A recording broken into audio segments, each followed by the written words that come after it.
talk doesn't take a break. So we're here today, and good morning, Nora. Hey, we got you right on the spot, right? And today we're going to be discussing a very, very heavy issue.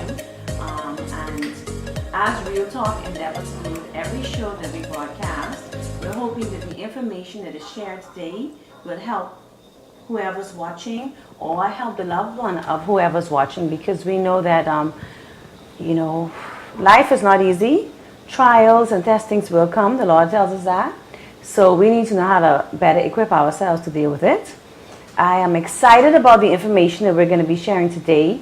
I have with me Cindy Gaudette, and some of you may be familiar with her, some of you may not be, but Cindy has been very, very open about the sexual abuse that she has suffered during her childhood and some of the effects that it has had on her. So we're going to be encouraging Cindy to share her story, and I'm going to be asking her a few questions, and I'm going to be asking you. I know that even though a lot of people may not come forward, there are many out there that have been victims of sexual abuse or may be currently victims of sexual abuse, and a lot of times there's no resources, there's no one to turn to. So I want to encourage the audience to call into the show. We're going to give you a number, and the number is 357-5256. You can call into the show at any point, or if you want to make a comment or ask a question on our Facebook feed, go ahead. We're going to be checking that periodically to make sure that any questions that are asked are answered. So we encourage you to, talk with us and be a part of the show today. Now, before I continue, as with every show, I want to just say a big up to my partners. I always say I'm so thrilled that they have seen fit to put their money where their mouth is. And again, I'm going to mention one of my old faithfuls, and that's Richie's Calypso down there in the Churchill Square. We all know Richie's Calypso. If you've been living in Grand Bahama for, more than a week, you know that Richie's Calypso is our family-friendly shoe store. It's been in our community for over 40 years, and they just have all types of shoes. They're trending, nice, stylish shoes, anything you want, from infant sizes straight up to size 15. So I just want to say a big thank you and shout out to Rhonda and the crew down there. Check out Richie's Calypso when you're looking for footwear. And our final partner for today is B&B Galaxy, and that's Carol Roll and her crew down there. And B&B Galaxy has what I call the luxury Johnny on the spot. So if you're having a party or anything and you're not into the traditional Johnny on the spots, they have the luxury, the creme de la creme of Johnny on the spots. Very, very nice inside. We encourage you to check them out. We always want to thank Carol Roll and the family of B&B Galaxy. They're always a great supporter to us, and we thank them for supporting Real Talk. Now, that being said, we're going to dive into the meat of the matter this morning. And I have with me, as I mentioned before, Cindy Gaudette, and we will be discussing a topic that many are affected by. I'm going to have Cindy do a lot of the talking, because I must say I thank God that, I was not a victim of sexual abuse, and therefore my knowledge is limited as it relates to it. But unfortunately, Cindy has been a victim of sexual abuse, and we know that a lot of times we're very ashamed, or for whatever reason, to come forward. But Cindy is breaking that mold. And I think that is so good, because a lot of times freedom comes with just letting it all out, speaking about it, speaking your truth. So I'm happy for Cindy that she's on this journey. Like I told her, I call her a survivor, because that is what she is. She's here today, and she's speaking boldly, and she's married and has herself a daughter. And, life is not without its ups and downs, but life is surely good. Okay, so again, if you want to call in, 357-52. Good morning, my sister Cherie from Nassau. Thank you for tuning in. So I'm going to go to Cindy now. And Cindy, I don't want to put, like I told you, no pressure, right? This is a very sensitive topic. Yes. And I want you to feel led to speak in whatever manner is comfortable for you. And I'd like to start out by asking you when this happened. So I want you to, if you do not mind, start at the beginning and just share a bit of what you experienced? Well, let me start off by saying thank you so much for reaching out to me. Yeah, thank you for coming. I really admire what you're doing, Thank you, Cindy. the work that you're doing, the show you're doing, really trying to raise awareness to, to these types of issues. Yes. I admire that a lot. Thank you. We Thank need you. more, a lot more awareness. Yes. I was 7. 7. Yes. Yes. It's just gonna, ugh. I just can't imagine that. I cannot imagine that. It happens so much, though. That's the It thing. does. Yeah. It does. And that's happens one of a the lot. reasons I wanted you here, because it's very prevalent. Yes. It's very hidden It is. in today's society, but it's very, very prevalent. Yes. You know, I know of another good friend that was also sexually abused when she was a child. So just in my circle alone, I know of 2 or 3 persons, and that's a lot. Right, right. You know, when you're talking about a very small circle. So, where did it happen? And, you know, I want you to speak about it. Go ahead, tell your story. My abusers, actually, because I was abused by more than one relative, primarily my father and a cousin when I was 13. But the abuse of my father started at 7.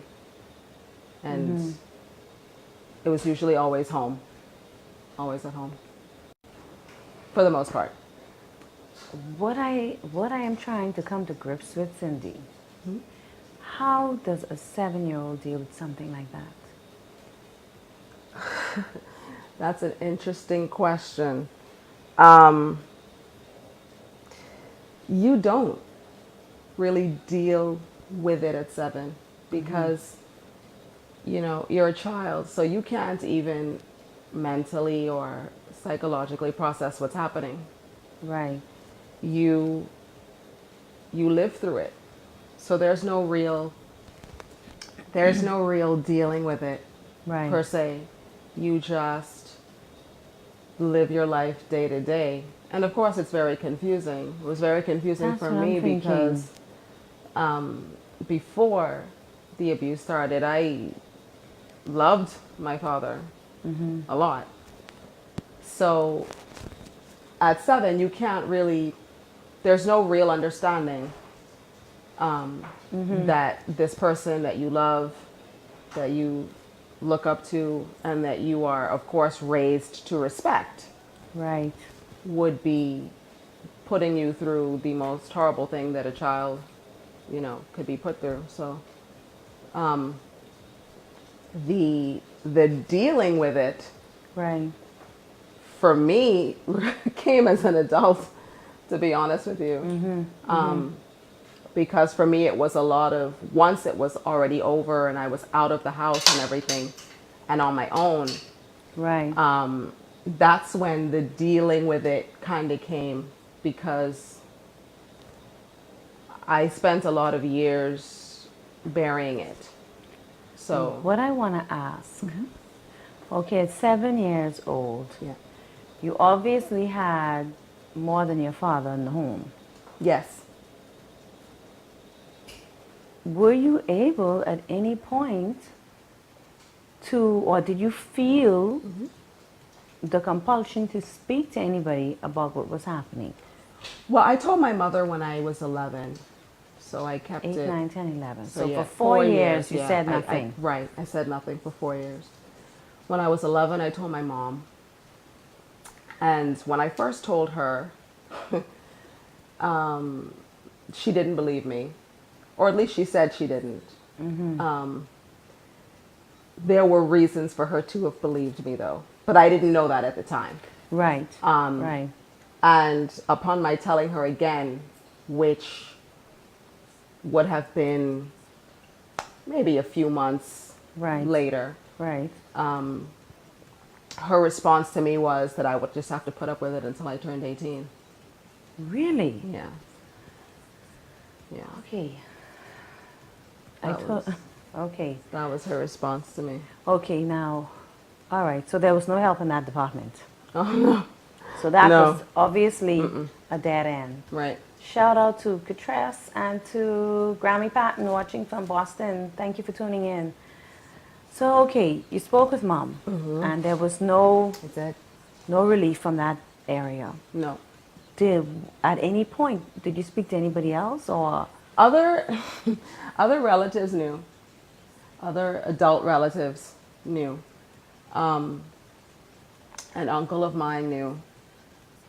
A few older. Now, did they know because you told them, or they suspected? Why did they? My uncle knew because I told him, Okay.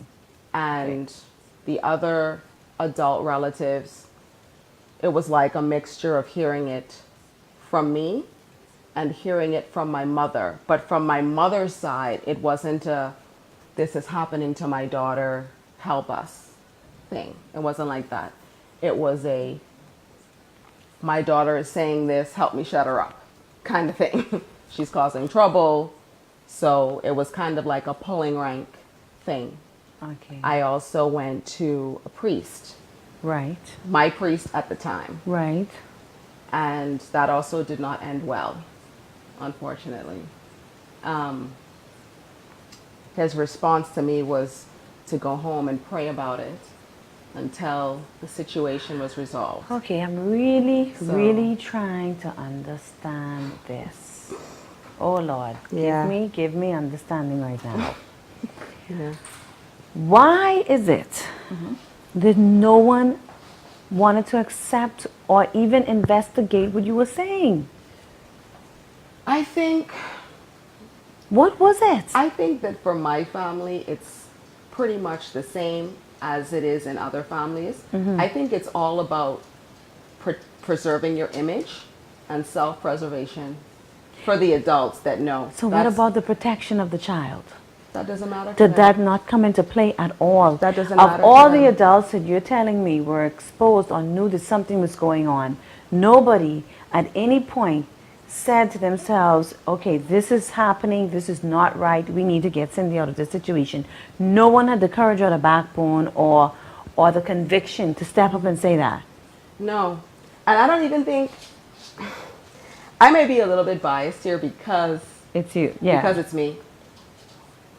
When adults know and they have the opportunity to speak up about it and deal with it, and they don't. Right. I don't think it has anything to do with courage, especially if that's your child. Right. You know, I'm a mother, I'm a stepmother. There's no, there's no way. I think about Miracle. There's no way. I'm And not I even. don't even think it's about courage. I'm not It's even just, talking do you about love the- your kid. Right. I'm Like- not even thinking about the mom part of it because I'm going to be honest. I just cannot understand that. Neither Period. can I. Neither can I. I just cannot understand it. But I'm talking about even the other adults. That's why I said courage. Right. Because see, what I noticed that we do, and Arnett is saying it, and it's true. We turn a blind eye. But what I'm saying, Yes, you know that a yeah. child is being hurt. I have let's say I have a niece. All right, and I realize that something is going on. I may not be absolutely certain what's going on, or even if it's valid, but if I suspect that she is being harmed in some way, as her aunt and the adult in the situation, it's my responsibility to try and get her out of that. Because you know, you're 7, you're 11, you're 12.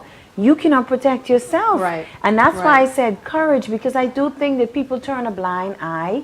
You know, they don't want to deal with it. Right. I was just gonna say that. And I see, was just so it gonna takes say that. courage. It takes courage to come out of your comfort zone and say, I'm Yeah. going to stick my neck out for this kid Yes, because something is for going sure. on and I need to know what's going on. You know what I'm saying? Again, we want to encourage you, Facebook viewers, to call in. If you want to call in, the number is 357-5256. And if you need to ask a question, you can just post it on the feed. We're keeping track of the feed. So we want to encourage you to do that. And Cindy, I'd be honest with you, I'm just dumbfounded by that.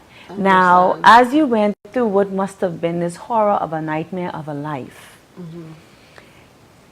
did anybody ever come to your rescue at all? How long did this go on? Not right away. Not right away. I I didn't really get a rescue until I turned like 15, 16 was a bit of the change for me in terms of being helped, because I attempted suicide at 15. Right. And I was subsequently put on the psychiatric ward of the hospital, the DIA ward, for like, I think 3 days I was there. But in between those years, right, I went to my mom several times, and it always turned into an argument. It always turned into, what do you expect me to do? There's nothing I can do. Shut up. I don't want to hear about it anymore. And then what started to happen was, I don't know about all of the adults, but one in particular, my uncle in particular, was very, very, he was a very integral part in trying to destroy my character. He would tell other family members that I was on drugs. Why? Why would you do that? That I was, just trying to create trouble. Why? In the family. Do you think that? Self-preservation. Okay, but do you think that really Dave Danny didn't believe you? No, and he was did. and was he the did. father's brother? No, He was the mother's brother. Yes, yes. No, he did. He did.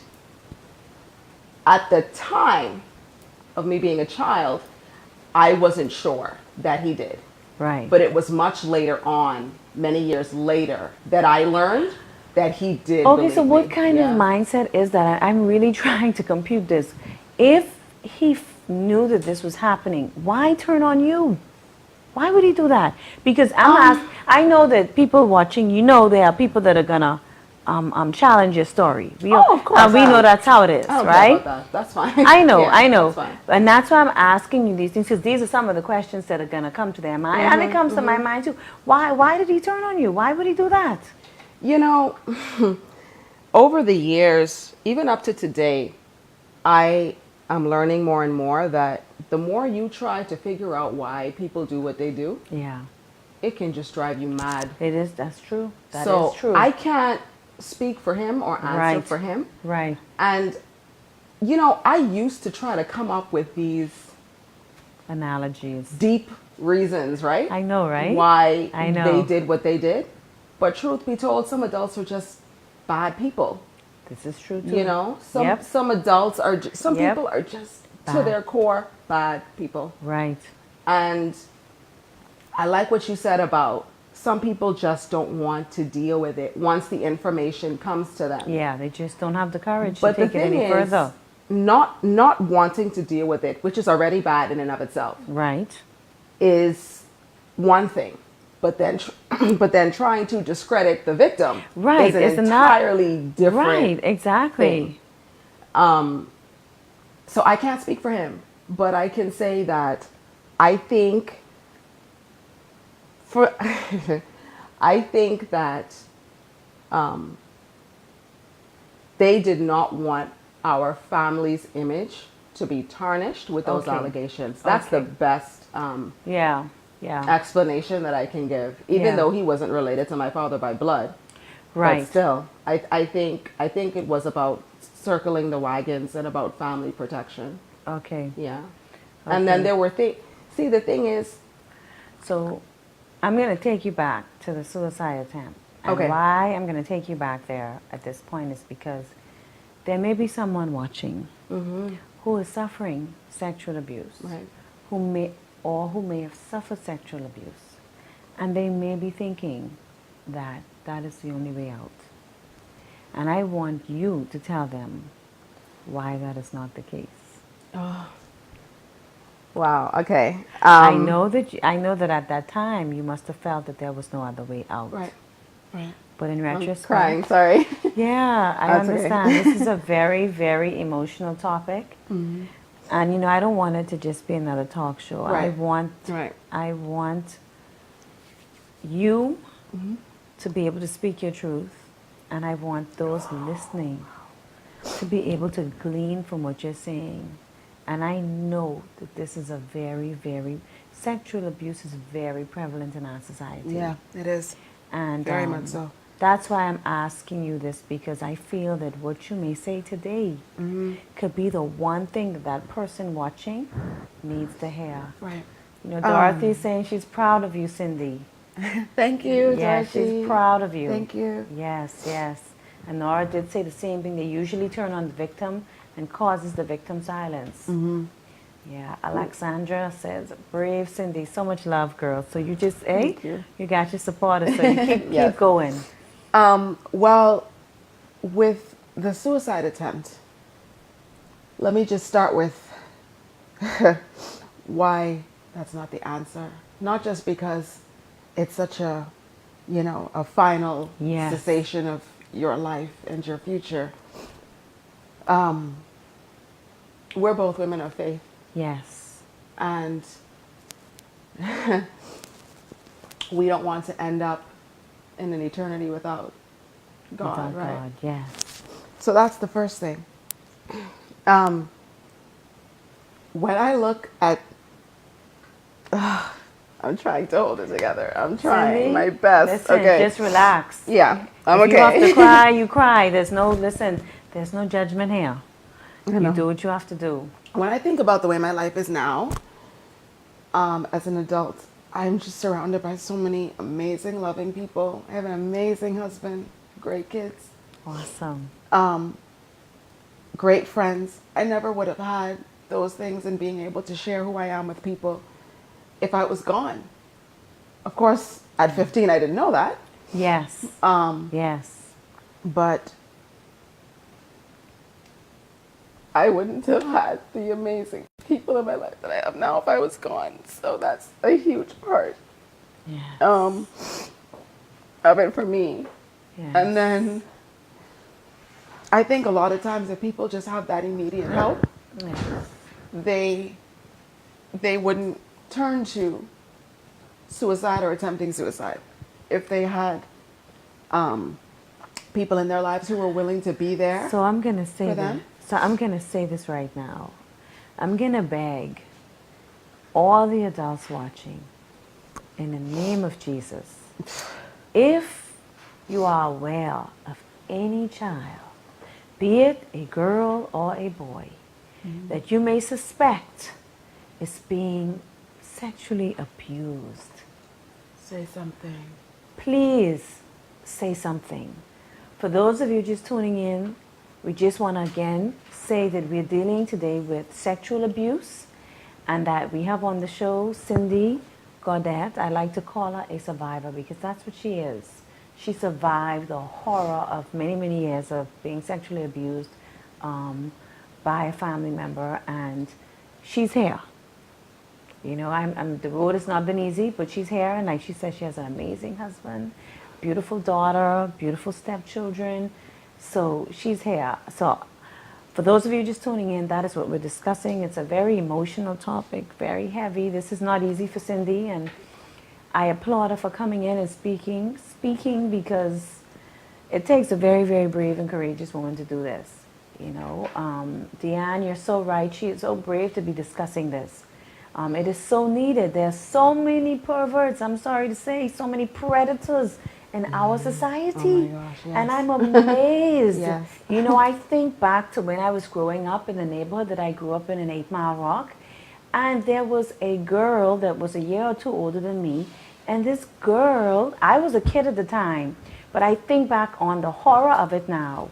It was known that this girl, her father was sleeping with her. Bottom line is, He was raping her. listen, Yeah, let's say that correctly. she had a child for her father. Everyone in the neighborhood knew that she was pregnant by her father. And I think back now, see, I was young, I was a kid. Right. And I'm thinking, what kind of craziness was this that a whole community knew No, yes. that not only was this man sleeping with his daughter, he had, the daughter got pregnant. So he had a child that was his child and his grandchild. And I look back and I said, oh, mercy. And I'm just going to encourage you. I'm going to encourage anyone out there, listen, please do not turn a blind eye. You don't know the effects that this has on a child. When someone violates a child and takes away their innocence, you're just messing them up for life, man. You have to work so much harder at being a, quote, normal person. You have to work so much harder at getting past all the different things. We want to thank Shawnette. We see you. Thank you. Audra, we see you. Thank you for tuning in. And we want to spread the word. We want to bring awareness to this. And one of the things that I want to draw home to you is that we are going to be held accountable by God and others. Even if we're not the ones committing the offense, if we know and we decide that, you know what, that is not my business, and I'm going to continue to let that child, I don't care who it is. I don't care who it is. The child does not even have to be related to you. But if you're aware of anything, and if you're turning a blind eye, remember that you will be held accountable for that. And I just want to encourage you, man. This is a real problem in our society. And I feel like if we would be our brother's keeper, when I was growing up, it said a village raised a child. If we would have more of that mindset, a lot of predators also destroy children too. Yes. Isn't that the interesting thing? A lot of predators would be put in there. They would get what they deserve, Yes. Thank you, Catherine, and supporting you too, Cindy. Catherine Pyfrom. Hi, Kat. You're so brave. Hi, Deborah, thank you for tuning in. And we would be surprised at how prevalent it is in our society, and I don't even want to get into the mothers, because I'm going to tell you, I don't know Cindy's mom, and I just don't want to go there, because I am a woman of God, and I don't want to do anything on the show that may spoil my testimony. Just keeping it real with y'all. I'll go there. So you Cindy, I will let her. You don't have to. I will let her go there, but I won't go there. And I just want to quickly mention before we continue, to thank our sponsors today, who are Richie's Calypso, who's always such a faithful sponsor, and B&B Galaxy, Carol Roll and her family down there. So we just want to say thank you as we continue on. The show would not be possible without their contribution and their belief in what we're doing. So, okay, Cindy, I don't get all riled up now. Okay. I try and even remember my place. No, I remembered. Okay, so please continue. Yeah, so when I was 15, and I didn't realize this at the time when I attempted suicide, but I didn't want to die, I wanted out. You wanted of a the way pain. out. Yes.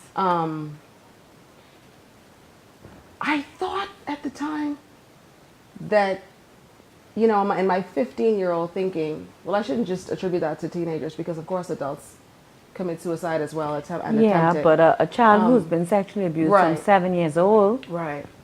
So, I just wanted a way out. Yeah. And I took a bunch of pills. Mm-hmm. And one of my sisters, found me in the bathroom. And I was rushed to the hospital. I had to have my stomach pumped and everything. And so I'm in the back area, of the rant. Mm-hmm. And my mother's there, and she's standing next to me. Mm-hmm. And she leans over to me. I have the IV in, the tube down my nose, down my throat, and she starts begging me to not say anything.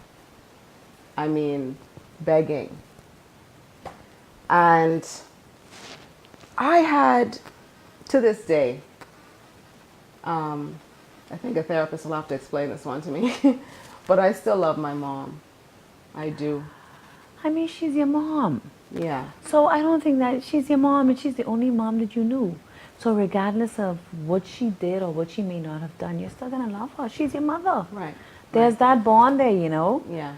So sometimes, the people that we love the most can hurt us the most or do the things. That's true. Yeah. So she's your mother, and she is the only mother that you knew. Right. She may have been doing a lot of other good things in your life. You understand what I mean? Yeah. But this major thing. Yeah, so Right. I think that it's perfectly understandable. You would love her. Why wouldn't you love her? You may not agree with some of the stuff she did, but you would love her.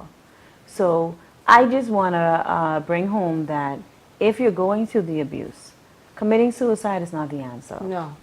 And I want to focus Definitely not, I no. want them to see you today, see where you are today, see the life that you are having today. I know it's not all perfect, No, it's not perfect. but you can nothing get is. you can get through it. Right. You can get through it. Right. You know, Joyce Meyer is a favorite of mine, and she speaks candidly, very openly as well. And it's a similar situation. Yeah, she was abused by her father. She was abused by her father, and her mother did nothing. Right. So, you know, look at where she is today. Right. And I only say that because sometimes we have to look at hope. And as a person who's sexually abused, you're a survivor, and you represent hope to many out there that may have been abused. That, you know, you can get past the hurt. You can, you can live a good life. Yes. Yeah. You know, you can live a good life. Yeah. You know. We sorry. Go ahead. Hi Tanya. Hi Kayla. Pink Diamond. I know this is sad. I'm just blown away by the whole thing. I'm just blown away. So we two different doctors saw me Right. while I was still in the emergency Right. part. And one in particular, he's no longer with the Rand now, but he was able to get me at a point when my mother wasn't there. Right. And he said, I know that you told me before that there's nothing going on in your home and there's nothing happening with you that would make you attempt suicide. But I'm looking at you and I know there's something going on. Yeah, he knew. And I was terrified to tell him because for so many years I'd already been told you can't get your father in And trouble. then you had no support. You can't break up the family. Right. Yeah, exactly. You're living with your mother. Right. And then my mother's begging me Yes. to not say anything. And I felt like I had to protect her, which is crazy because I'm the teenager, right? So it really should have been the other way around. So I didn't say anything then. And then I was in the on the psych ward for like 3 days and released, came home. And then I started contacting the crisis center anonymously. I didn't tell the lady that I was speaking to my name or anything. And we're 15 years old now, and you're 8 years into this abuse. 8 years. Okay. Right. And then a whole lot of other things were going on in relation to family. One of my other siblings was being terribly physically abused in our home. Terribly. So there was that. And then the upbringing in my home was just chaotic. My parents fought all the time. Okay. And it was crazy. So I started calling the crisis center anonymously. The lady that I was speaking to, she was really nice, really patient. I didn't even know, I'm not going to lie, Cindy, I didn't even know we have a crisis center hotline. Yeah. Does that still exist? Yeah, 24 hours, yeah. Okay, where do you get those numbers from? Because I would actually like to give that information. I looked in the phone book. I went into the phone book. Oh my goodness, you were just crying out for help. And that's how I got the number. Okay. After about maybe my 4th or 5th call, I think, I finally told the lady my name and the school I was going to. Right. And about 2 days later, I got called into the office. Go into the office. There were 2 social workers there. Right. And I was saying to them, this is supposed to be confidential. And of course, not realizing I'm a minor. This is going on. They need to help me and whatever. Yeah. So I was removed from my home I think I was out of my home for 3 weeks, maybe a month.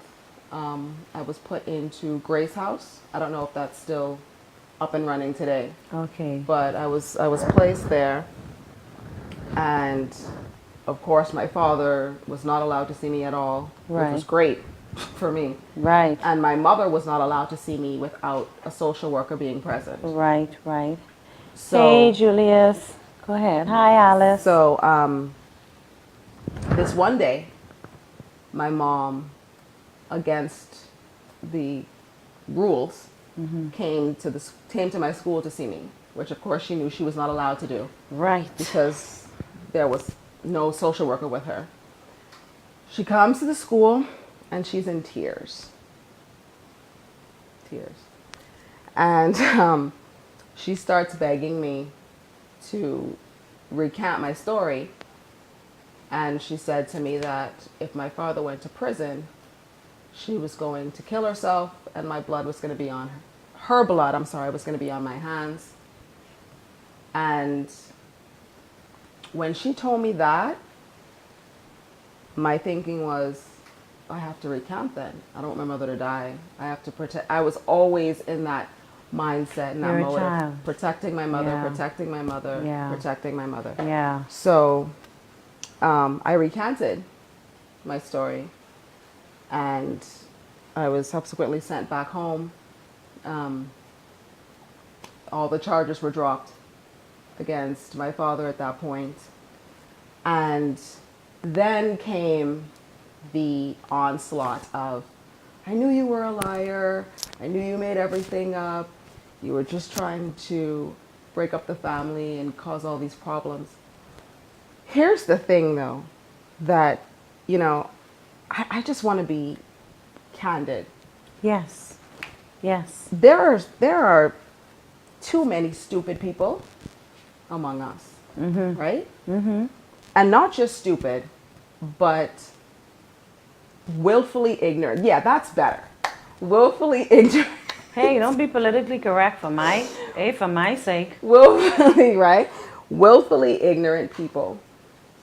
Because even before all of that was going on, before the suicide attempts, before my father's arrest, before the recant, before all of that, I was running away. So I was running away. I became a discipline problem in my home, not really outside of my home. So there were all these behavioral changes going on with me. And it was as if, my family was more comfortable labeling me as being troubled and being disturbed than being honest about where it was coming from. Because what are you running away for? For nothing? Right. What are you? What is going on in the home that's causing that? Right. And we have discussions, I'm on Facebook a lot. Yes, ma'am. I do know that. We have, discussions in groups a lot. Particularly centered around when teenage girls go missing. Right. And it's always presumed that that girl is with an older man having sex, right? Right. Which is an ignorant presumption because that's not always the case. But this is the thing, Cindy. Even if she is, why? You understand? Right. Because and of course that doesn't necessarily mean like that I she's say, being abused. right. It doesn't mean that she isn't either. Because one of the things, and you can tell me, because, okay, Nora on the ball. We got the crisis hotline up, anybody. So if anybody needs a crisis hotline number, Nora found it. You can check the Facebook comments. It's right there. Or it went away just now. 328-0922 is the crisis hotline. So if anybody feels like they need to use that at this moment, please log it. Again, today we're dealing with sexual abuse, and I have on my show the guest Cindy Gaudette, who is a sexual abuse survivor. She was sexually abused for 8 years, and she's now a married woman serving God with a wonderful husband and a beautiful daughter. And 3 kids, 3. Yes, 3 kids. Yes, sorry. That's okay. Yeah, but I was saying that, again, I don't claim to be the expert here. I'm just trying to get the information out there. And one of the things that I have noticed and that I have always seen is that many women who are sexually abused as children end up being promiscuous. That does happen a lot. That does. And a lot of times when you have a girl or someone around and they're promiscuous, a lot of times if you dig deep enough, you find out that person or that girl never really knew love, that they were sexually abused by a family member, because I know this is a frightening statistic that I learned many, many years ago. And you know, we have daughters. And you know, you'd be like, oh gosh. Yes. Because you have your daughters, and what I realized, what's so bad about the sexual abuse is, you know, once it's done, it's done. Even if you are a parent, okay, we have a call. Even if you are a parent, can you answer that, producer? We have a call. Even if you are a parent, the bad part about it is once it's happened to your child, it's happened. There's no going back. Right. Now that child is scarred for life, you know, and that's one of the things that scares me so much. And when I read the statistics on molestation and sexual abuse, they said that 80%, okay, 80% of the predators, I'm going to let you ask the question right now, caller, one moment. 80% of the sexual predators are close family or friends. Yes. That's Yes. scary. Yes. Only 20% of sexual abuse takes place At the from hands of a stranger. at the hands of a stranger. Yes. What does that tell us? That's frightening. Okay, caller, go ahead. Ask your question. Okay, my question is to Cindy. Cindy, as an adult, now having 3 children, 2 girls and 1 boy, how do you deal with now the fear of someone fooling with your children? How do you deal with that? Is there a fear? Did you go through a fear? Because, you know, persons who were sexually abused, they have children, and they're very afraid to leave their children with anyone. Did you go through that fear? I'll just hang up and then listen in. Okay. So for those who didn't hear the question, Nora, thank you. That's an excellent question, by the way. Yeah, they heard it. Oh, they did hear it. Okay. Yes, JR. He's shocked at the statistics. Yes, Right. 80% of predators are known to the child. Right. They're either a close family or friend. Right. Okay? Right. So keep that in mind, all of us parents who have children. Yes. Okay. So, first of all, yes, I have that fear every single day. Miracle is, And that's the name of your daughter, 6. Miracle. Yes. Love it. And Alexis and Giovanni are 13. They don't live with us, the 2 older ones. They don't live with us. Right. They live with their mothers. But of course, I have that Right. fear for them. Yes. They're my children. I Yes. love them. Yes. So I have I have a deep fear for them. For Miracle, it's the same. More so because she's still so little. Yes. Yes. In fact, when Miracle was first born, I had a lot of anxiety. A lot. And I didn't know it was anxiety at the time. I think when we experience I anxiety didn't- for the first time, many times Yeah. we actually don't know it. Again, one of the reasons that we started this show, because people are going through it and they don't even know. When I Right. first started, I didn't know what it was either. Right. You know? How do I deal with that fear? Wow, that's an excellent question, because I think I just take it one day at a time. Yes. I pray for my children. I pray Yes. over them. Yes. And then you have to go through the teaching of what not to, to feel free and comfortable to talk to us. In fact, just the other day I was having a conversation with Miracle as I was helping her get ready for school. And I said to her, baby, I want you to always come to mommy and daddy with anything that is uncomfortable, that you don't like, anything that's happening, that's going on. Talk to us. Even if you think we're going to get upset, we will not get upset with you. Just And tell Cindy, us. I'm going to tell you why I think that is very important. And one of the reasons I think that is very important is because I think predators, like I like to call them, scum of the earth, Yes. right? Scum of the earth, they're very calculated. Yes. And they Yeah, target, for sure. they target kids, I feel. They target kids that they feel will not say anything to their parents. Or That have a broken if it's a family background. spouse, they target kids that they know, even if they said something to their spouse, they would not be believed or it would not be followed up on. So I think it's very important that we as parents, and I do the same thing with my daughter Channing. You know, I think it's very important that we as parents that we do speak with our children and Yes. let them know, Yes. listen baby, if anything is going on, no matter what it is, always feel like you can come to mommy Right. or daddy because we are your protectors. Yes. Yes. And I say that because Yes. I think of an incident I never knew it at the time, but when I was growing up, a sexual predator was my next door neighbor. Wow. I didn't know that.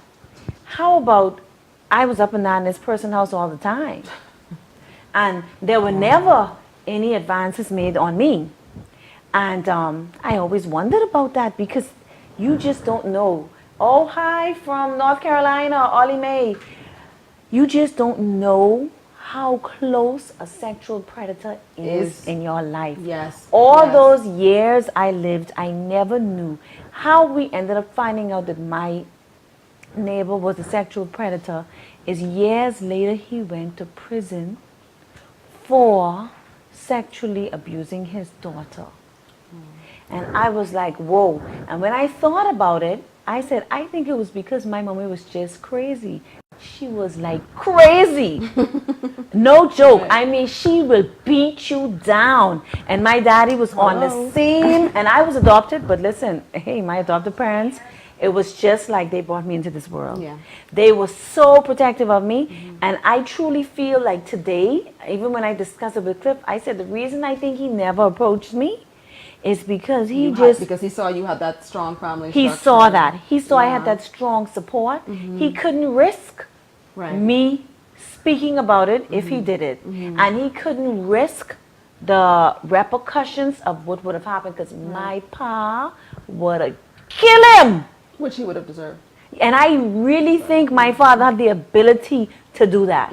And so I only say that to say, as parents, we need to speak to our kids. Yeah, for We sure. need to let them know that we're in their corner. We Yes, need to let them yes, know that yes. whatever happens, Definitely. we are supporting them. And even in doing that, to me, they become. So with you doing what you're doing, Cindy, they become less of a, Miracle becomes less of a target. Yes. Because, Yes. like I said, we don't think about, but they're very calculated with who they target. And I proved that because with him being my next door neighbor and me constantly being there, because he had some nieces and nephews that were around my age, so we were constantly there playing all the time. And I'm just convinced. I'm convinced that because of the relationship I had with my parents, he couldn't risk it. Right. So that's very important to note. And I just want to again mention our sponsors, Richie's Calypso and B&B Galaxy. Without them, this would not be possible. So we want to say big up to them for believing in this. We're getting the message out. We're hoping that by doing this, your lives are being transformed. This show is so heavy. I feel like we ain't gonna have enough time, like we're going to run out of time, right? Yeah. So Cindy was saying that, she was addressing her fears Yes. as the Yes. parent Yes. and as a parent as she was sexually abused, now she has her own daughter, and she was addressing how, how it is for her, Right. how she fares constantly for the safety of Miracle, her daughter. Well, the reality is, and this is a harsh reality to stomach, especially as an abuse survivor, is you can't watch your children 24 hours of the day. No. When they're babies and they're with you, it's one thing. But even then, sometimes you may have to leave them in the care of someone else. Yeah. And then they get older, they go to school and whatnot. So it was hard for me. It was rough for me Left. initially to accept that I couldn't, watch her every day, Yeah. every minute. Yeah.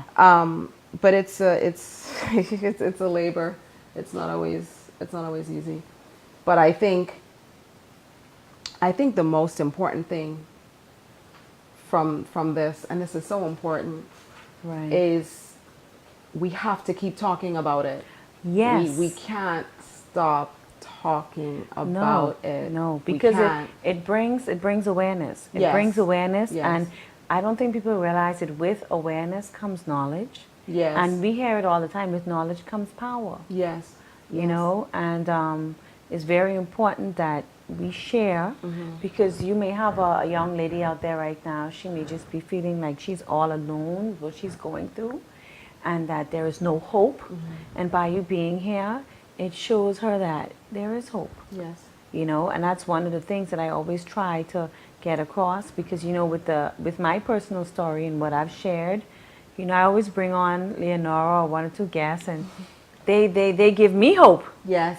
because Yes. we know that, you know, Nora's just like, yeah, and we know that, amazing. yes, and we know that, you know, ultimately God is in control of our lives. And I think that for you, you're a believer, and with having Him now in your life, it's going to take you to a different level. yes. You can do things now that you would not have been able to do before. You can get to a place of forgiveness and all the things you need to do to free yourself emotionally. Yes.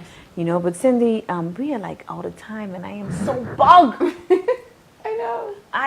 You know, because I feel like I got a couple of things I didn't even ask you. Let me And, just say quickly. Yes. For these adults, stop protecting these predators. My God. I'm serious. Stop. Because you're just as bad. As a matter Just of fact, as you're bad. worse. Yeah. You're worse. When you protect these people, you protect these pedophiles, these abusers. Yes. You're just as bad as Yes, they are. yes. I'm sorry, I keep saying just as bad, but you're worse. You're Yes. worse than them. Yes. Stop silencing your children, your nieces, your nephews, your family friends. Stop silencing our babies. We have to let our children speak, and pay attention to your kids. Pay Right. attention to what they say. Right. If they're not comfortable being around somebody, that's a red flag. If they're not Yes. comfortable going somewhere, that's a red flag. Yes. And pay attention. Stop being a lazy parent. As a mom, I'm so passionate about that. Like, Right. there's no other job that's more important than being a parent. Right. Stop being lazy. Look into your children's lives and what's happening with them. Study their behaviors. If there are changes, And you I look think into that's it. very, very important. You have to pay attention. Yes. You have to pay attention. Yes. But you know, I believe, like I said, Nora, this we have to do part two, Cindy. I agree. So you gotta come back. Yeah, okay. You have to come back. We That's have to fine. continue this next week. That's fine. Yeah, I'm okay with that. We don't want to prolong the show too much. Right. So we're, keeping it in our segments, but you have to come back, because I haven't even gotten to the part that I actually called you on here for, which was I wanted to make that connection between, predators prey on young children, and they sexually abuse young children, and we don't realize, as adults, we stand by, do nothing. We don't realize the effects that it Yes. has on that child. Yes. You look at people committing suicide. You look at a woman in her 40s committing suicide, or you look at a woman in her 40s, I'm just using that as a out there figure, dealing with anxiety or dealing with depression. And you say, well, what's wrong with this? What's wrong with this woman? Really Why yeah. can't she get herself together? Dysfunctional And when you look, right, relationships, all of dysfunctional, that. right. She's not comfortable with a man, or she doesn't know what it is to be loved by a man. Always choosing terrible mates. So many different mental issues. And I wanted to really, next week we'll I think focus more on that. But I wanted to focus too on the effects that this has. Yes. You don't just mess around with a kid and take away their innocence, and then that's the end of it. Right. You scar. You destroy this person for life. And here Cindy, you're in your 30s, right? 36, yeah. A whopping 36. 36, still having to cope, still having to deal with so many other mental, issues like the anxiety and depression and stuff that we've not had a chance to get to. Right. And, I want us to know that we really need to take, like you say, raise awareness and really, really deal with this, because we are destroying the lives of so many young people. Yeah. We look at, we're such a judgmental society. And we look at, that girl, she's this, we are. she's fast, or, We are. why she can't seem to have a decent boyfriend. And when we dig deeper into a lot of these situations, abuse lies at it. And just in closing, I realize that because for some of you, you may have realized that I had, and I am claiming my deliverance, right? It's a journey day by day, but I've had my issues with anxiety and depression, and I realized that when I went to see a doctor, it was the first question that they asked me. And I said, why did you ask me? The first question the doctor asked me, they wanted to know if I was abused. If I was sexually or physically or verbally, if I was abused in any way growing up. Because I guess with me going through the anxiety and the depression, most persons who are abused seem to have an issue with that later on in life. And it's just so terrible for you to put that on somebody. Yes. So that was like the light bulb that went on in my head. The connection that I made there that, wow, this abuse really, really goes really deep, and it has very, very far-reaching and long-lasting effects. Yes. So yes. listen, we're gonna sign off now, but we are gonna continue a part 2 because I don't even think she got to say all that she wanted to say. Thank you all for tuning in. Catherine, Nora, JR, Patrice, thank you. Yes, so many untold stories, Patrice, so many untold stories. Yes. So I want to thank my sponsors once again, Richie's Calypso and B&B Galaxy, Carol rolling her crew down there for believing in what we're doing to impart this information. Knowledge is power, people. Knowledge is power. And I want to thank Cindy because I know this was not easy, but It's rewarding though. exactly. Very rewarding. And you feel so free, eh? You Yes. feel so out of bondage. Yes, when you start to break your silence. Like, the hey, freedom what? that comes, Right. Oh my gosh. Yeah, so there's no substitute for Yeah, it. so I'm happy for you, and I'm happy that we're able to assist you with that. Thank you. And we are going to continue this next week. So next week, same time, same place, please tune in with Cindy and I. And we will continue talking about sexual abuse and its effects on our young girls and our young boys. Yeah. Okay, so I hope that this was good information. Thank you so much. Blessings to you. Happy New Year if I didn't say it before. And we will see you next time. Thank you, Cindy. That was awesome.